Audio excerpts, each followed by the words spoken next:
Haha, you thought I forgot about this, but I didn't. And I promised you a game video today, and even though I'll probably upload something from For Glory to like later tonight, this was something I want to do like immediately after Caddy did his list, and since Saturday I've been riding the waves of disappointment, I decided let's just make this entire week like just one big old disappointment week sandwich, and there you go. Like you all throughout the week, you just prepare to be disappointed. So some Wednesday. Wednesday's your respite, so have fun with that. Get one day out the week where you can feel happy about yourself. Well, get to chuck fun at me, but otherwise, prepare to get disappointed. So, without further ado, here's my type 10 disappointing games. And like Caddy said in his video, just because these are disappointing to me, it's my opinion, okay? And there aren't necessarily bad games, it's with the low exception of few that's on this list, which can be debated, but are outright terrible. So yes, subject to the viewer and whoever has a fancy for that. So disclaimer out the way. Let's go on.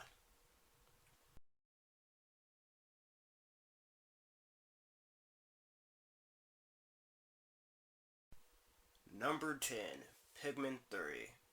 Now, before you guys started hounding at me, see, the thing is, like, I was excited for this game.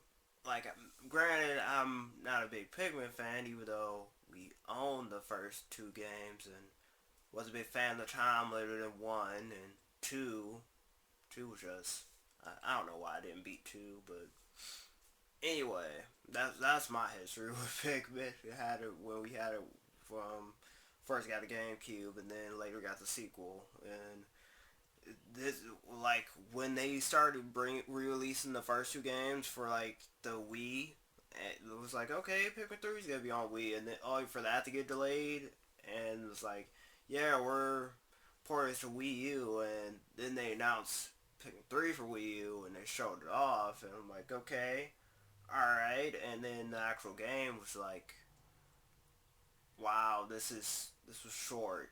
This was really short, and I granted I like some features of the game. I like the fact that you could play as three characters instead of one, and the fact there's a fucking lock on button now. Thank God for that. We waited 3 games for that. It's like kind of pivotal at this point. So and the whole see, I was watching my brother play the entire time, and the length of the game is not it's not a very long game. It's short, like 17 hours short. That's how long it took him to beat the game, and there aren't that many bosses and replay value at all. So I know they kept adding DLC to it, but after you beat the main game, there wasn't really much to it, and I asked my brother about like the side quests and whatnot, and he was like collecting the extra juice was technically like the side quest, and that was he was doing instead of like the main goal. So yeah, a bit disappointment there. Like Nintendo got hope. Well, many fans hope that like some people still think it's a good game. I'm not gonna knock it for that because it is a good game. It's just fell to meet expectations. And speaking of failing to meet expectations, number 9, Final Fantasy 15. Oh my God, I can just see the fanboys at the in the comments already with their pitchforks and knives and the beam swords and whatnot, already the noose get the noose ready for my ass. See, look, I'm like everyone else. I followed this game when it was Final Fantasy 13. Versus 13 was part of the trilogy. And I kept following it when we got our first gameplay trailer to the other trailer back in 2009, and then the other trailers that kept showing onward. And then when it got renamed, I started, like everybody else, I started to get worried. Like, okay, maybe we still have the central game, like we still want it. But lo and behold, we got a. Not only did Nomura leave the work on Kingdom Hearts 3, but they got the dude who did Type Zero, the direct this, and I'm like, granted, I'm not dissing Type Zero at all. Type Zero was a fun game. I love the combat in that, but this is like Square's major project that they really, really need to succeed, and it's got a real high bar for it. And this demo did not help at all because my God, this demo. I swear, I just had to stream this. I'm gonna stream this demo. I should have streamed it when I first got it, but I was debating it. But sometime soon I'll stream it, guys. Look forward to that. But anyway, the demo was just lacking, for a better word, compared to like what the game's gonna be. I'm like, if this is what the game's gonna be, then I'm kind of worried. Then hope it looks better now. But at the demo, like the combat was horrible, like really sluggish and horrible, and there was no magic. First off, I really hate the fucking fact there are invisible fucking walls in a next gen game. That still pisses me off. All games who have visible walls, that's inexcusable now. We have the technology for that. And the warping mechanic, which I was like, this is gonna be like the best mechanic in the game, and it ended up being trash. And don't get me started on the weapon switches, that was trash too. I'm like, like, what happened? Like, this is not the game. Like many people, like myself included, was looking forward to. And Neo pointed out in his video, like the demo was lacking. And now afterwards, they like what we seen from it now. Like they took bad feedback to like the situation because it looks way better than it did in that demo. Because God, there was a lot of shit off with that, and we'll be here for a while if I go into massive detail about that. On it was a really lackluster experience, and hopefully Kingdom Hearts 2.8 doesn't follow suit with this, and because of the whole Aqua episode and how it's supposed to give you a feel for how the combat and gameplay will work in Kingdom Hearts 3. So, only hoping for the best right now. Number 8, Battle of Z. Oh my God. Do I need to say more about this? Actually, I thought that was good. I thought I was gonna tie this with Ultra Tenkaichi because I don't know which one's the bigger disappointment. The one who has the nerve to call itself a Tenkaichi game, or the game that had the nerve to be like a shameless cash in, because obviously this game was a tie-in for the Battles Gods movie. So because Beerus is here and Whis, so yeah, and Super Saiyan God Goku. There you go. And team-based combat. I'm like, see, this is the thing that with Battle Z that disappointed me. Like, you had good concepts, yet you failed executing them. Like, the team-based combat, and each character having their own different type style and whatnot, between Striker, Kai, and support, and all that, I was okay with that. It was just the AI that needed work, and the mission-based gameplay of doing the whole story through missions, that was could have did a lot more. I don't know. Just being tacked on, and the card system, the gameplay was basic too, because And before anyone starts going on me for this list, like, you have played it, I have you know I played this game. So, yeah, I'm not just saying this because I have it in for Dragon Ball Z, because I don't, mind you. And it was just, Xenoverse did this way better, and that's the real kicker for this was that they kept hyping this up like, this is the first Dragon Ball game we had in years, and this is what we had to show for it, and compared to Xenoverse. And I'm like, Xenoverse, you better. I'm like, they learned from you and fixed all the mistakes you had in your game and fixed it here. So yeah, kind of disappointed because they went off the radar again after this game flopped. So there you go. Xenoverse did better. Speaking of better, number 7, Dragon Age 2. Oh, oh my god, this. Now, I don't know if you know this, but I'm a huge Dragon Age fan. Like, I got into it, like, after playing Origins, and being Origins, and loving every minute of it, and the characters, and finishing Wish Hunt, and I was like, I want to play 2. Like, I just, and then, and ironically enough, 2 was my first exposure to the Dragon Age series, because I remember downloading that demo, the demo for Dragon Age 2 for Xbox 360, and then because immediately after I beat Origins, I was like, I'm gonna buy 2, and I did that, and I started 2, and I'm like, this looks awfully familiar, and I was like, oh,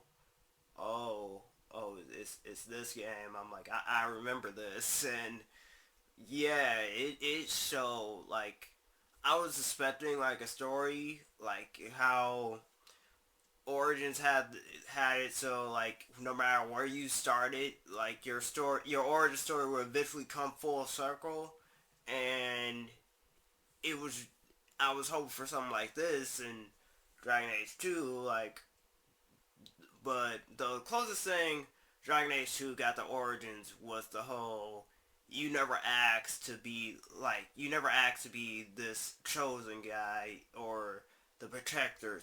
Like, the situation just came towards you. Like, you never asked to be in the situation. Everything just revolved around you. And that was the main reason I liked,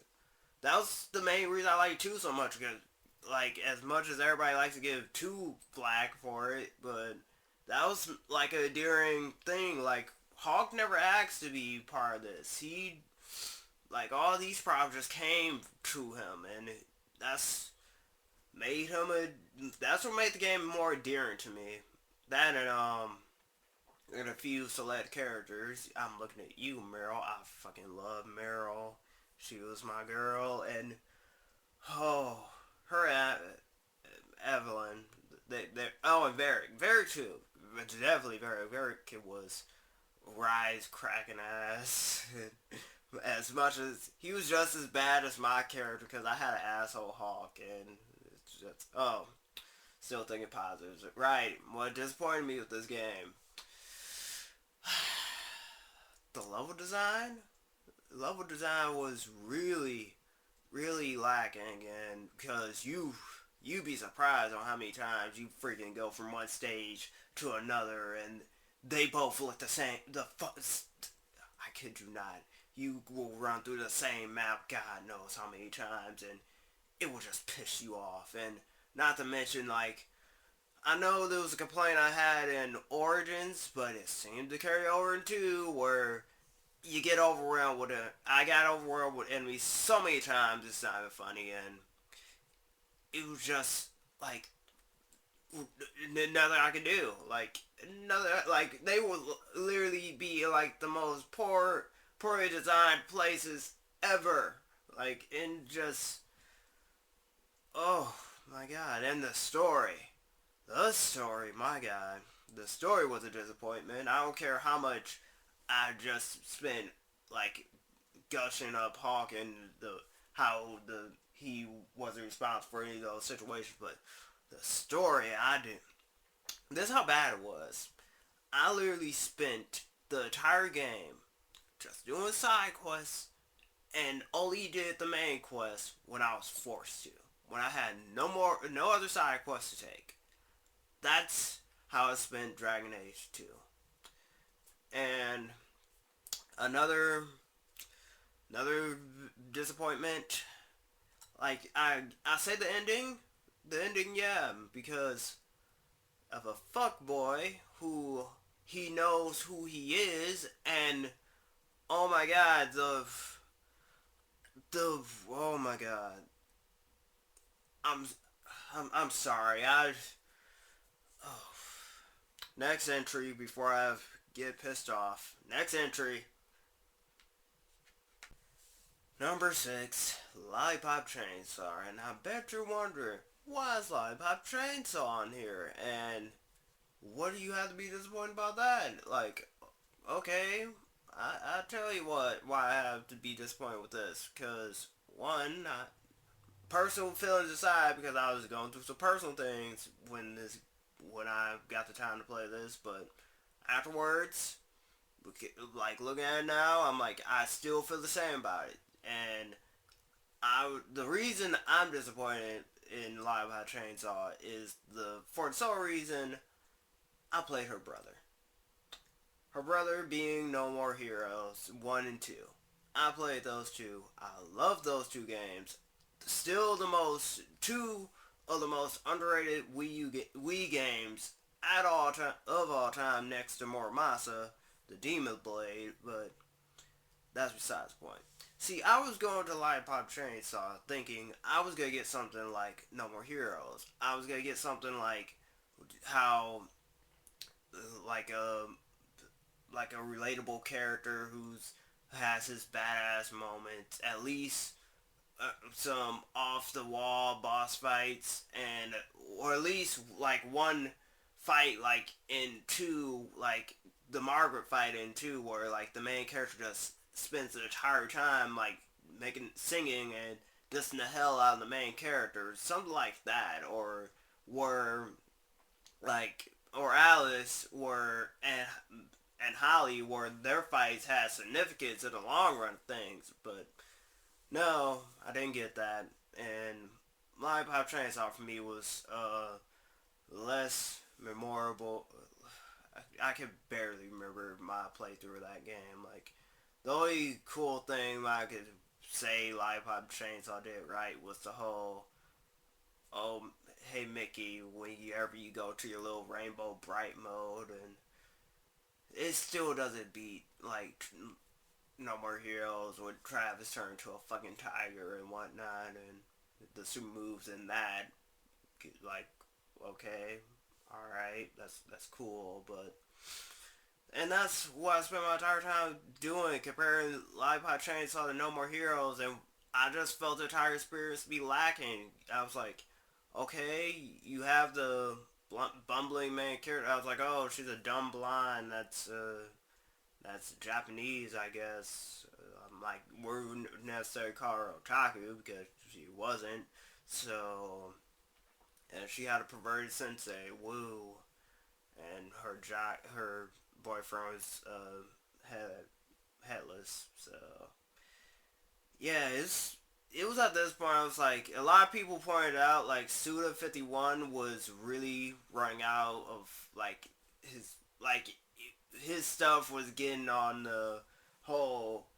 They were like losing his charm, like compared to like his earlier games with Killer 7 and No More Heroes. Like Lollipop Chainsaw was at a game where like it just slowed down, and I don't know much from Killer is Dead because I held off on getting that because of how Lollipop Chainsaw was for me, and I was like, I don't even want to know, like, I want to get Killer is Dead, I want to try that, but I'm afraid I'm just going to compare it to No More Heroes again, because that was my best Suda experience right now, my best Suda 51 experience, and Lollipop Chainsaw was just like, just trying too hard. Like really, I'm like, with okay, I admit I like the Haruna outfit, the two Ray and Sayako from High School of the Dead. I like those too, and the chick from Alice, like Dead Man Wonderland, Chiro, I guess. Those are nice references, but like I said, there was nothing else like I could remember from that game. Like the only boss fights I can remember is the first dude, the punk rock dude, the hippie, the Viking pirate, and the fat Elvis. Cause you know there's no replay value at all. Like after I beat the game, I didn't play it again. I only played it again because I got the bad ending. That was about it. Because I didn't save one fucking person. Really, one person. I got the bad ending. But as I really hoped Suda would have got his stuff together by now, but the future will set tell, because that longest day, short piece, whatnot. I wasn't paying $40 for like a digital game that only looks like it's like 15 hours at most. So there, shameless plug in, shameless.